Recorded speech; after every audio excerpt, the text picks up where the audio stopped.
Hello, in this video I will show you how to replace the coolant and bleed the cooling system on Toyota RAV4.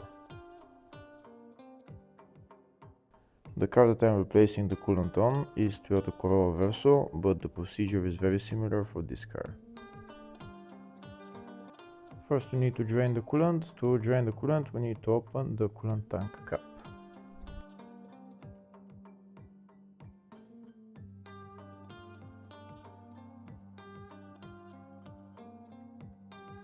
Next we're going to drain the coolant. On some cars the radiator has a drain plug, on others it doesn't have. If the radiator has a drain plug it will look something like this. In order to loosen it you need a ratchet with a socket size 12. You need to loosen it and then the coolant will start flowing. If the video is useful, please like and comment on the video and subscribe to the channel to see more videos like this.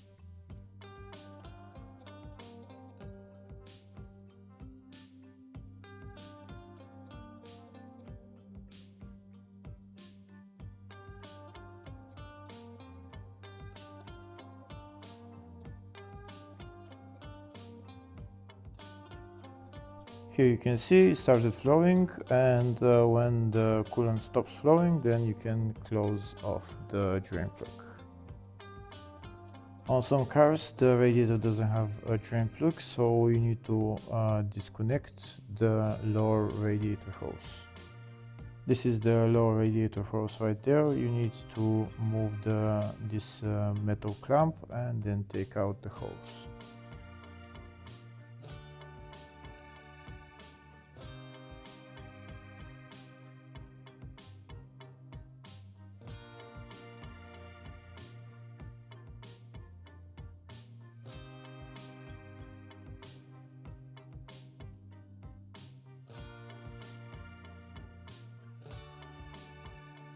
Once the hose is removed from the radiator, all the coolant will flow from the radiator.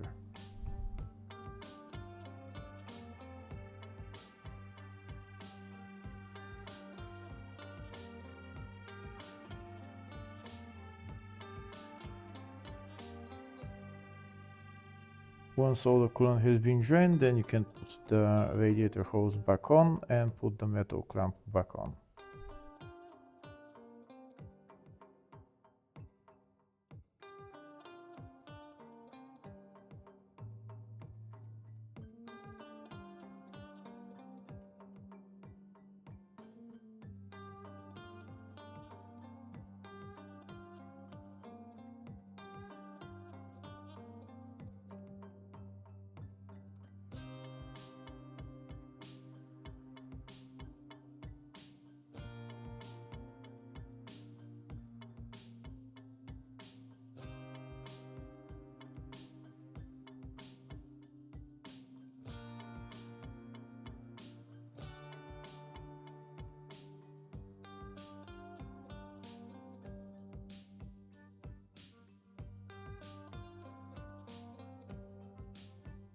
Next we need to fill the cooling system with coolant and bleed the cooling system. To do that, first we're gonna go inside the car. We're going to turn the ignition on and then go to the heater and set the heater to the maximum temperature and the blower motor to the lowest setting. We need to do that because this way the heater core valve opens, and then when we fill the cooling system with coolant, the coolant will go inside the heater core. So again, we need to put it to the highest temperature and the lowest setting on the blower motor. Then we're going to turn the ignition off and fill the cooling system with coolant.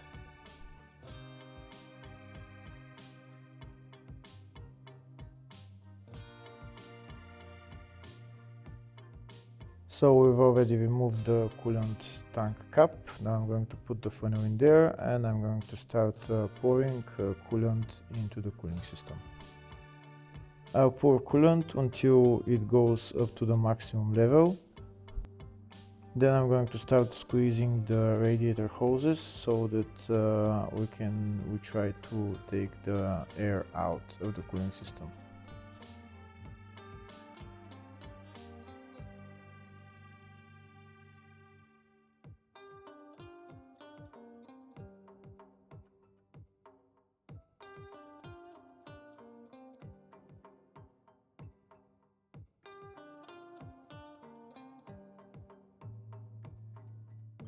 I think the cooling system now is full, the coolant is up to the maximum level, so now I'm going to start squeezing the radiator hoses. I'm going to squeeze the upper hose and the lower hose.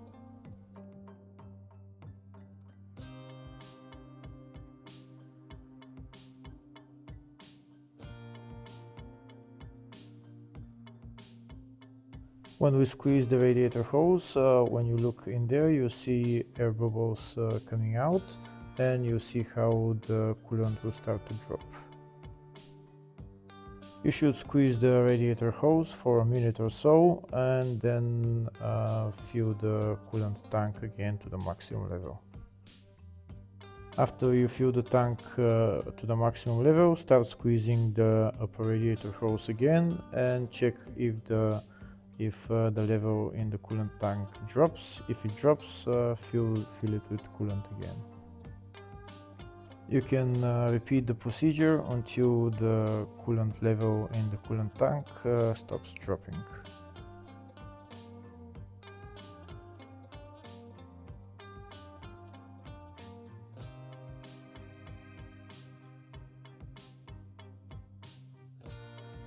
We can see the coolant tank is up to the maximum level, so now we're again going to squeeze the upper radiator hose and see if the level drops again.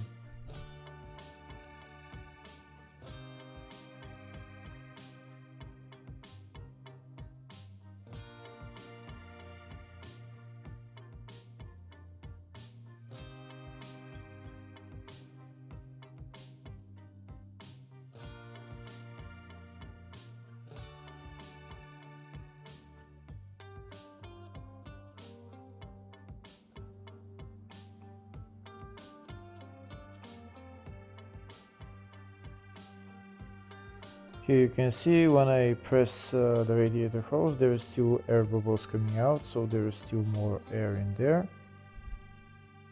Once the coolant level in the coolant tank doesn't drop anymore, we're gonna go inside the car and start the car. Don't put the radiator cap on, just leave it out. So now we're going to start the car, and we're going to wait until it goes to normal operating temperature. Leave the settings in the heater to high temperature and lower setting on the blower motor. Now that the car is running, when you're looking into the coolant tank, you see some air bubbles still coming out. You might want to squeeze the upper radiator hose again for a couple of minutes, just to help it bleed the cooling system.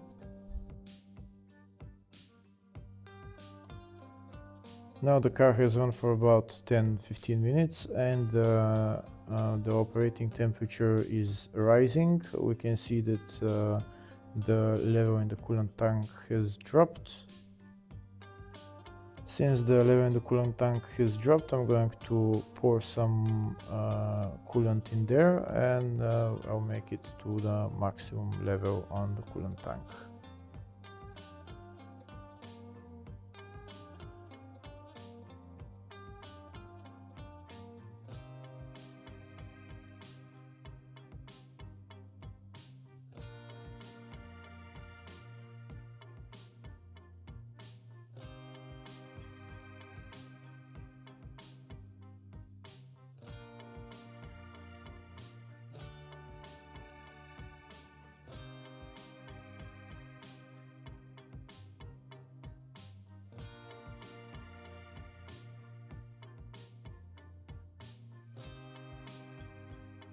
I'm again going to squeeze the upper radiator hose for about a minute or so, just to make sure to, if there is some more air in there, just to take it out.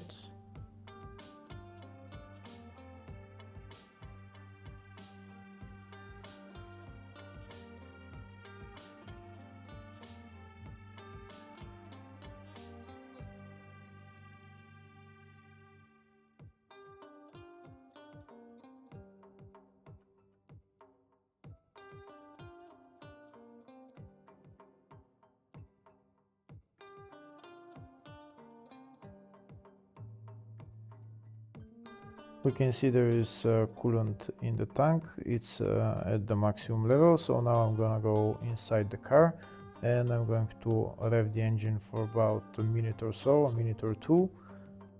You know when the cooling system has been bled.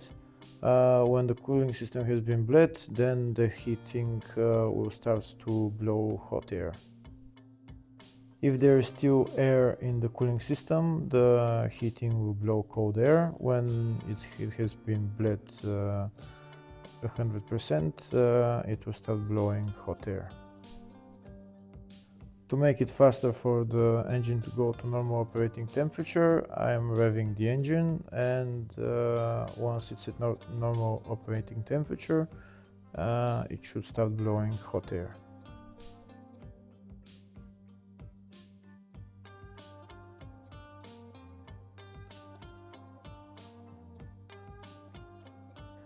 I think it's starting to blow hot air from the heater now, so I think the cooling system has been bled. So now I'm going to release the accelerator pedal and I'm going to turn off the engine.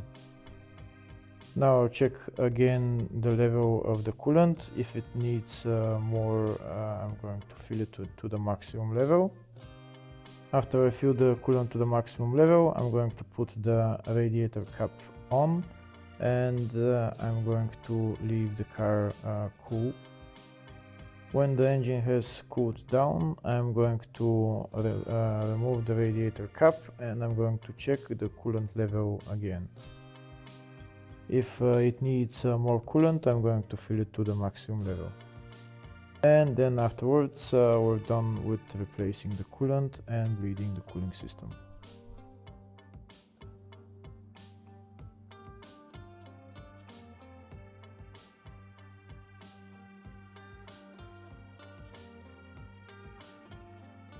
Next I will show you the exact procedure in writing, step by step, of how to bleed the cooling system on this car.